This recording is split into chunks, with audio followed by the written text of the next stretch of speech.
Falling through the teleportation portal, we instantly found ourselves at the top of some dark, massive cave.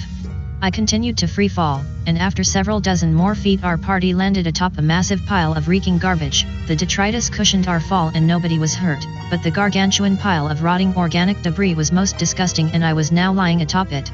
The stench here was unbearable and several of my heroes vomited from the reek. We needed to get out of this cave and fast.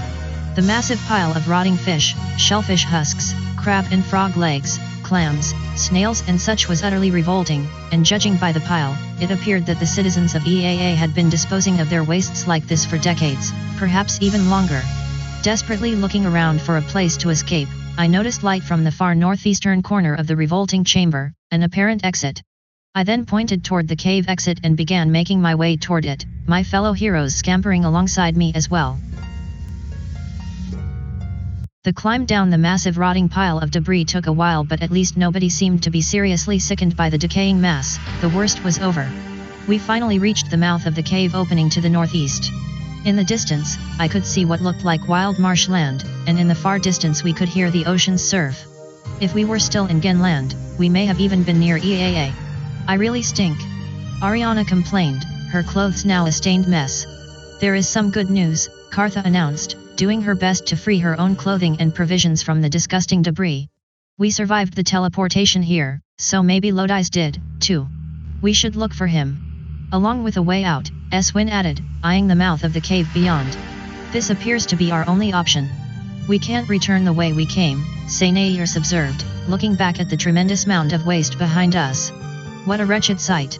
The reek within the cave still extremely strong, we quickly departed, the cave entrance to the northeast the only apparent way out. Exiting the cave, we emerged into a large marshland for as far as the eye could see. While the open air smelled much better here, the swamp had its own pungent smell of rotting vegetative matter, something we would just have to get used to. We need to change our clothing and clean ourselves up, Kartha suggested. Here in this marshland? Eswin questioned, surprised. That does not sound very safe. Making camp here is probably too dangerous, I announced, seeing that as an extreme. But let's at least stop and clean ourselves up, there must be some fresh water we can use to remove some of the stink. Looking about for some fresh water to wash our clothes and even bathe within, we soon found a small pool where we could remove our heavily soiled armor and clothing, give our clothes a decent cleaning and bathe as well, getting at least some of the reek off us. Fortunately, nothing found us as we washed, bathed, and freshened ourselves up, and soon my party was all cleaned up and ready to push forward again. Which way? Redfern asked, carefully looking about in all directions. The magic user had a point. Apart from the cave entrance we had just climbed out of, the swamp here seemed to extend in all directions for as far as the eye could see. Hence, there was no obvious direction to go in and my heart sank a bit as I recognized escaping this marshy prison was going to be quite difficult. Continuing north, the marshland only got deeper and more difficult to navigate, the vegetation thick and the mud nearly impassable at times. Everything looked the same here, so it was hard to even know which way we were going or whether we had passed by the same place before. Watch out! Ariana suddenly shouted, pushing Redfern and Sainairs away. Out of the muck, 3 large crocodiles suddenly attacked, their sharp teeth and powerful jaws easily capable of rending our flesh. While aggressive predators nearly 20 feet long, we soon defeated them. The last of the large crocodiles chased away and the marshland became quiet again. No sooner than the large crocodiles were dispatched, however, a small group of giant lizards assaulted our party, attacking with 2 claws and a bite. Fortunately, my heroes easily beat back the giant lizards as well and they slinked back into the marshland to lick their wounds. They wouldn't be bothering us again. Continuing to meander through the marshland, an hour or so passed, my heroes all but lost within the swamp. A short time later, we heard a droning noise in the background, its sound quickly growing louder. What appeared to be giant wasps then attacked, 4 in total. Each of us knew to be careful of their poisonous stinger which could render us unconscious with a single sting. Beating them down and avoiding their stingers, the giant wasps were soon defeated and they limped away, never to bother us again.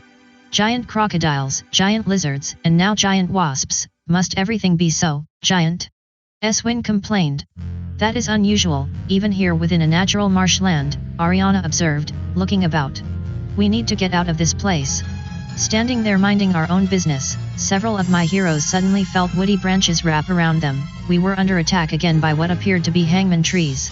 Kartha warned us to be careful of all the limbs, as each monster attacked with each one, trying to wrap around our necks and strangle us. My heroes fighting ferociously, the hangman trees were not just defeated but destroyed, they would never harm anything again.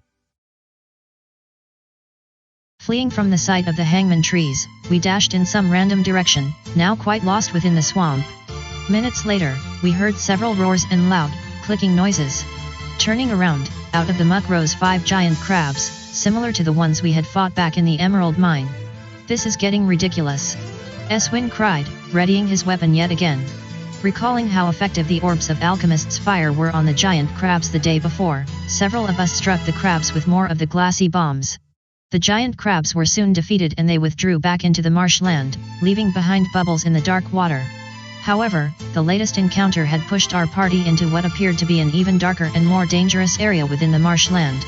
The party then spent perhaps 10 minutes to regroup, regain its bearings and try to figure out the best way to proceed.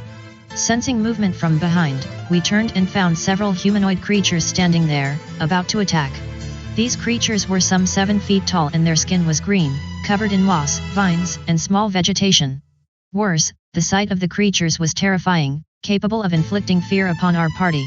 Fortunately, only a few of us were struck with the magical fear before the humanoid swamp monsters were defeated and chased away, taking their fear with them.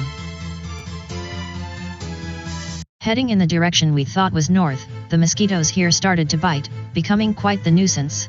As I complained about all the bugs, I soon realized what the actual trouble was. We were being attacked by entire swarms of biting insects.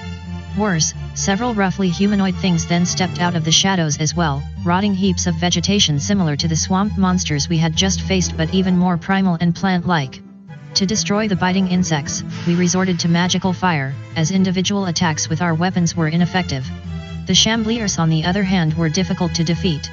Intelligent carnivorous plants, the lesser shambling mounds attacked with 2 woody appendages, sometimes engulfing one of us and totally incapacitating that hero.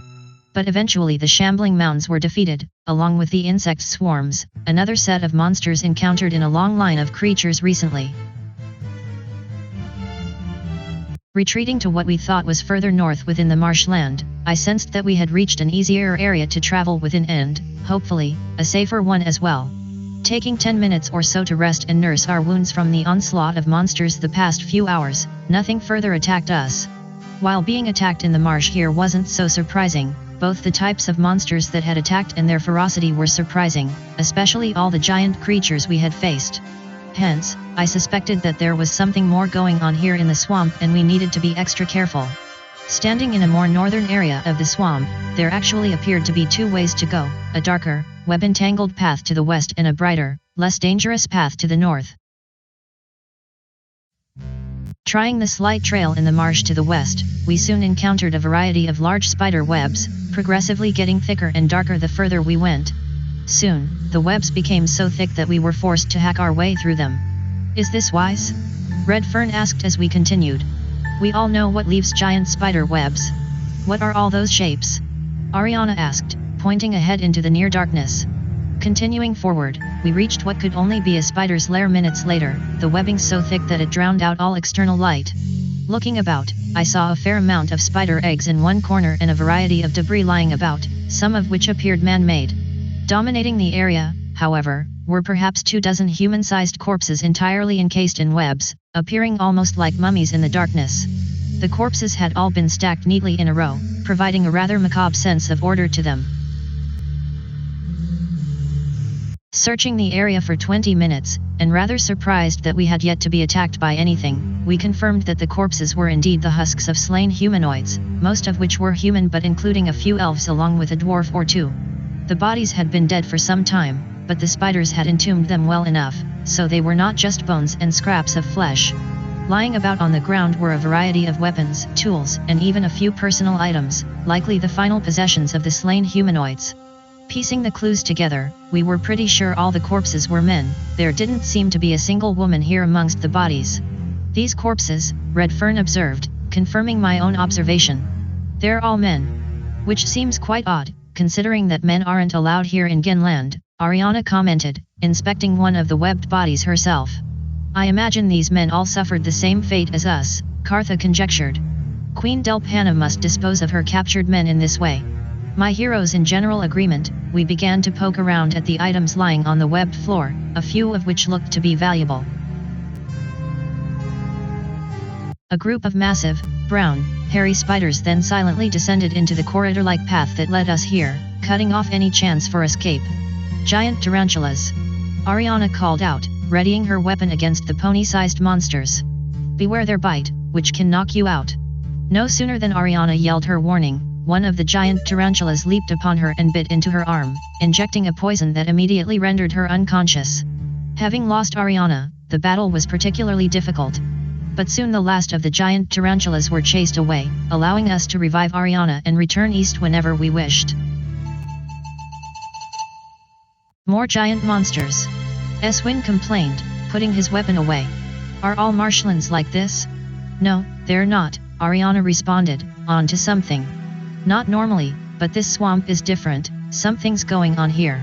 I would agree, Redfern commented, stepping alongside Ariana. An ecosystem like this shouldn't support so many enlarged creatures. Some other forces must be at work here. My heroes agreed, the situation a mystery. After collecting some of the loot left behind by the slain adventurers, a stiff wind blew the webbing all about, reminding us to leave before any more spiders appeared. Returning east and then continuing north, we came across a large, sandy area, 50 feet or so in diameter and rather unusual, as if something had just dumped the sand here from above. Even more unusual, what appeared to be a single treasure chest sat in the exact center of the sandy area, its top unlocked and slightly ajar. Thick vegetation surrounded the sand, with apparent paths leading both north and east. There, in the vegetation, look. Ariana whispered strongly, quite concerned. Peering into the brush and small plants surrounding the sandy area, it took a moment but then I spotted them, giant praying mantises, waiting to attack. Fortunately, we had spotted them in time before they could surprise our party. Here they come! Eswin cried, readying his weapon. Greatly camouflaged, slow-moving and able to wait motionless for hours to attack and devour their prey, the mandibles of the giant praying mantises were quite sharp, capable of killing a grown human being in one bite. Already significantly wounded from all the monsters we had fought within the marshland, the giant praying mantises were almost too much for us and we were nearly defeated by them. But soon we drove the giant praying mantises away, leaving the lone treasure chest about 30 feet away available for exploration.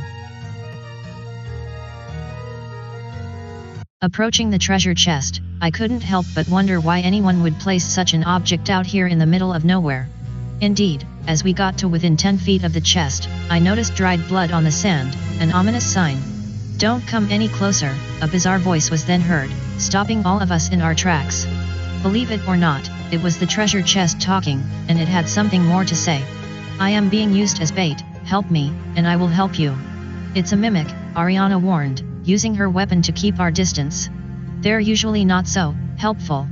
I am tired of being used as bait, the treasure chest continued, the way it spoke almost comical. There is a family of ankegs directly below me, come any closer and they'll attack. What do you suggest? Eswin asked, taking the mimic seriously. If I move a certain way, the ankegs will rise and attack. Defeat them for me and let me leave in peace, that's all I ask. What's really in it for you? Eswin responded, not at all trusting of the bizarre creature. I just want my freedom, the living chest answered. The ankegs have held me captive for a long time, I need to be done with them. It's not every day we could hold a conversation with a treasure chest. Surprisingly, my gut was telling me that the mimic was being truthful, it was simply a victim and it indeed wanted its freedom. I didn't trust it of course, but I didn't need to fear it either. Stand back, and I will trigger the ankegs to attack, the mimic stated, warning us to prepare. Be careful of the mimic's heavy pseudopod, Ariana whispered into my ear, the fighter herself taking a defensive stance. If it betrays us and attacks as well, its pseudopod can easily kill a grown man. The sand beneath us began to shake. Moments later, a 10-foot-tall, insect-looking monstrosity rose out of the sand, its mandibles biting in anticipation of a quick meal. The creature seemed somewhat surprised, expecting to surprise us instead. Several more ankegs then appeared, the fight was on. While avoiding the creature's giant mandibles was hard enough, we quickly learned that the ankegs could squirt highly acidic digestive juices at us as well, burning both Huelsman and Ariana. Our party already quite weary from all the combat within the marshlands since arriving, it was everything we could do to defeat the ankegs. In fact, the monsters proved to be quite nasty and our party ended up destroying them rather than just forcing them to flee. Remaining almost hidden in the ruckus was the mimic, the strange life form unable to move quickly enough to flee. Acting as a sort of tongue, the mimic stuck its pseudopod out and into the ground, using it to ever so slowly push itself away.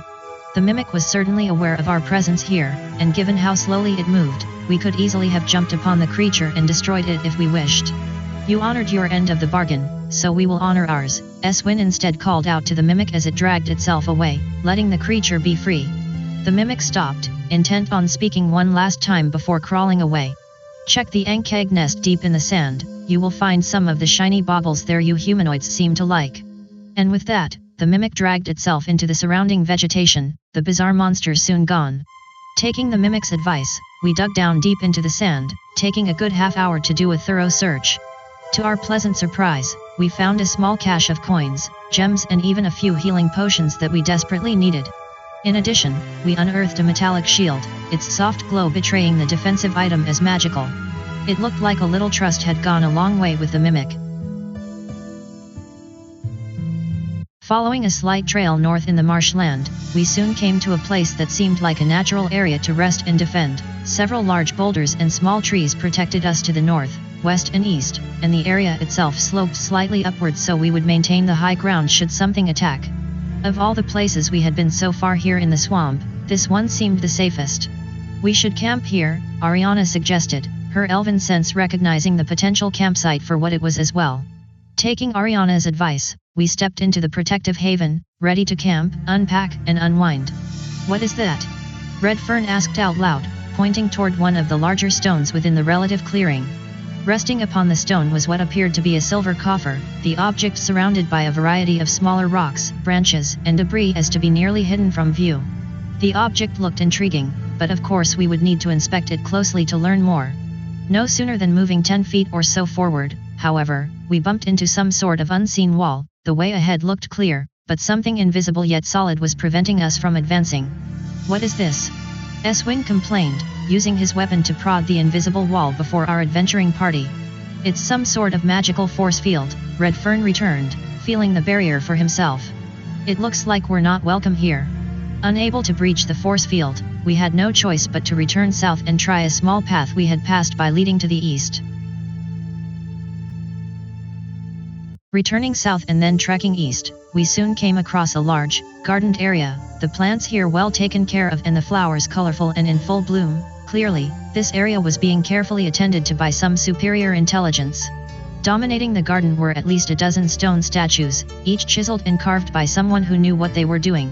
As we entered the garden, however, we quickly realized that the statues were not of people but of creatures. Doing a quick inventory within the garden, we realized that the statues were specifically of marshland-born creatures, all similar to several of the monsters we had already encountered here in the swamp. Indeed, it was almost as if the garden had been dedicated to all the creatures that had recently tried to destroy us. Still looking about, we then heard something approaching from the south. Leaping away and hiding ourselves just in time within the outer fringes of the garden, we watched from beyond as 5 swamp monsters approached, sniffing the air and looking about. At times, 1 or 2 neared us and looked carefully about but didn't spot us, and after another tense minute or so, the creatures turned and departed to the south the same way they had come.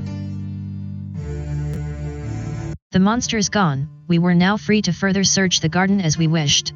I can't be sure, Redfern began, carefully inspecting one of the statues. But I think these were made from magic, they just seem too perfect to have been sculpted by hand. A marshland with not only swamp monsters and giant beasts but magical statues? Huelsman questioned. This isn't making any sense. What's this? Ariana called out, standing alongside the central statue within the garden, the statue itself carved to look like a dominating shambling mound. Having carefully inspected the chandelier statue, Ariana opened a tiny, concealed door. Inside, she found a small bit of parchment, carefully rolled up. The alert warrior retrieved the parchment and, with my blessing, handed it to Redfern. These are magical instructions, Redfern noted moments later after unfolding the parchment. Redfern looked at me with surprise, then read the short message. Friends, I've been forced to protect the marshland from invaders against my will, I mean you no harm. Look for the silver coffers, I've hidden notes in them to help you reach me. Redfern's eyes suddenly widened and he looked to me, extremely surprised.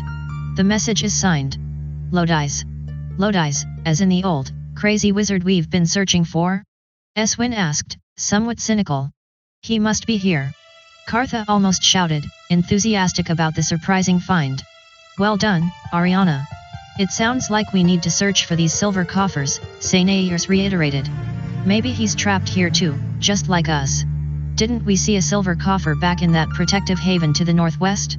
Ariana reminded the party, my hero's unable to penetrate the strange force field there. And this note has magic embedded into it, Redfern followed, sensing an opportunity. Maybe this parchment is also some sort of key to get past the force field. Let's go see, Eswin instructed, suggesting that our party return to the force field to the northwest. Returning to the secret haven within the marshland, nothing had changed, we still couldn't move forward to camp, rest and recover. Redfern then noticed something heating up in one of his pockets, it was the note we had just found written by Lodi's. Holding it up, the parchment appeared to be glowing, and the closer he held it to the invisible force field, the brighter it got. It really is some sort of key as well, Cartha confirmed, the priestess standing nearest to Redfern. Try touching it against the force field. With a nod, Redfern pressed the note against the invisible wall. Immediately, the parchment burned away, but so, too, did the force field, it appeared we could camp here now. You were right, wizard, Eswin commented to Redfern, laying a hand on Redfern's shoulder in support.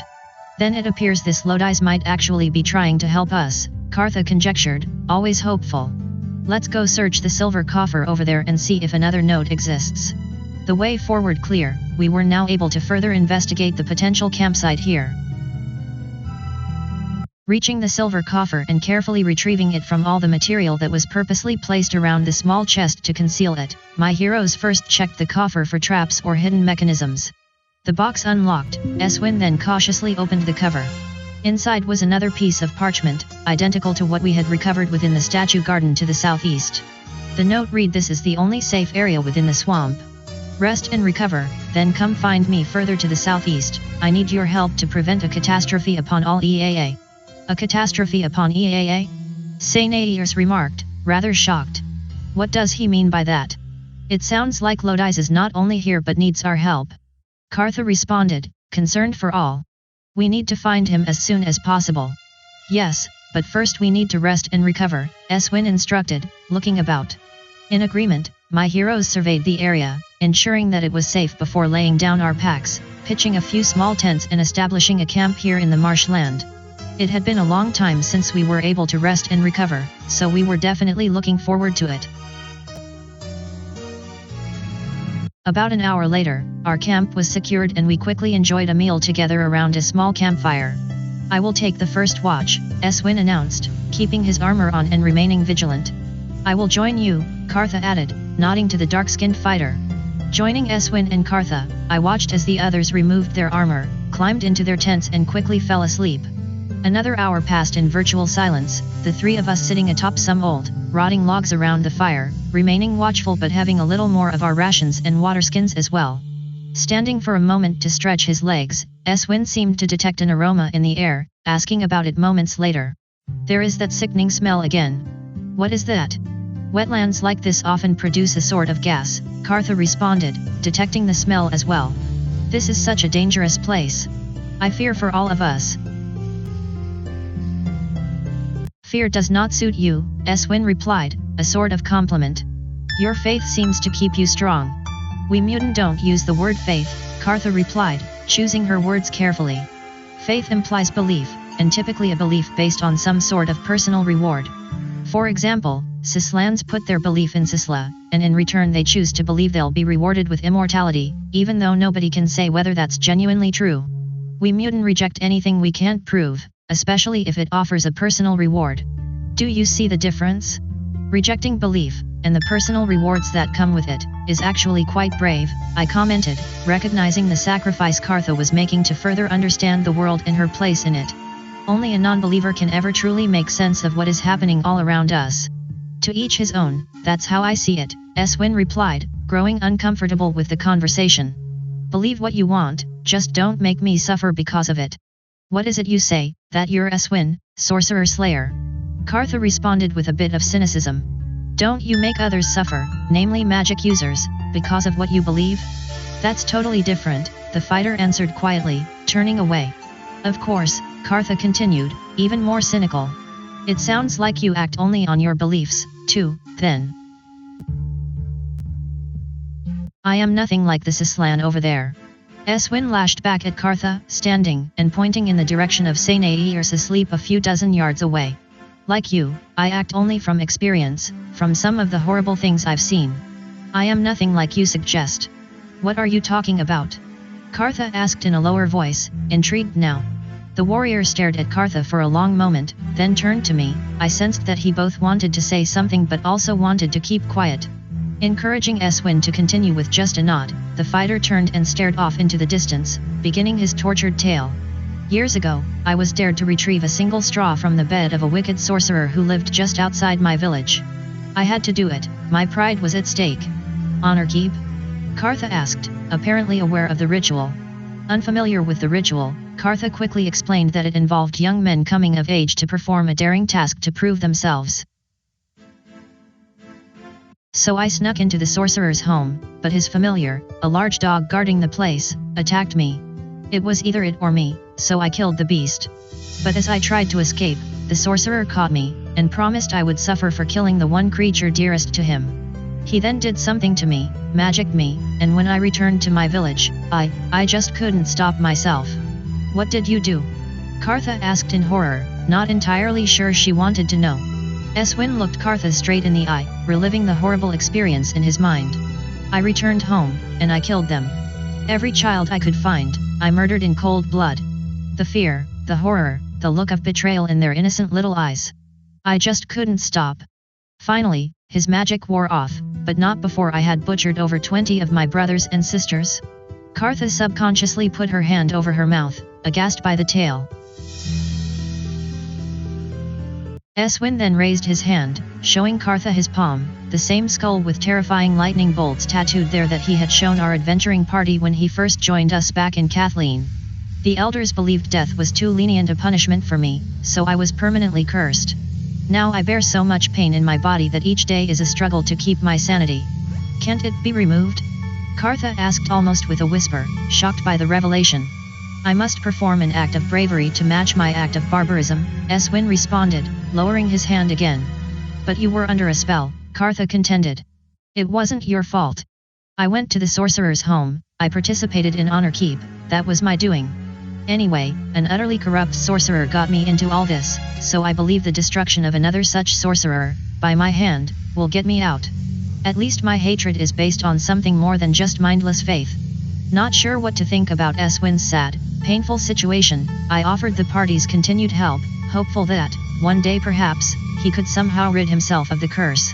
Given how this adventuring party seems to draw trouble to it, perhaps we will meet such a powerful adversary someday, Kartha commented after a long pause, the conversation winding down.